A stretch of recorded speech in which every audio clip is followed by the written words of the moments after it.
Welcome to Blizzard Fire. We hope this video helps fire up your solution. In this video, I will explain how to make steak the Guga way.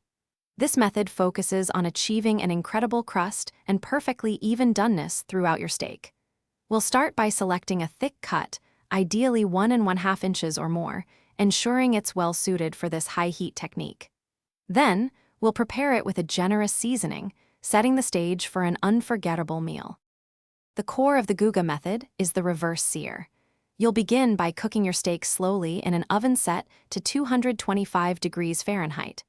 This gentle heat brings the steak up to temperature gradually. Monitor its internal temperature with a reliable meat thermometer, aiming for around 120 degrees before moving to the next step. This ensures a beautifully even cook.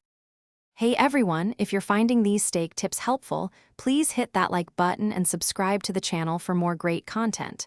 Quick recommendation: for those who love to read, check out the new Kindle Paperwhite. It's perfect for enjoying your favorite books anywhere, even while your steak is resting. You can find the link and other fantastic deals in the description below. Now, let's get back to the video. Once your steak reaches the target internal temperature, it's time for the crucial searing phase. Heat a cast iron pan until it's screaming hot, using an oil with a high smoke point, such as avocado or grapeseed. Sear the steak for about 30 seconds per side, flipping frequently. This rapid, high-heat exposure creates that signature, incredibly flavorful crust we're aiming for. Thanks for watching. If you found this helpful, don't forget to like and subscribe.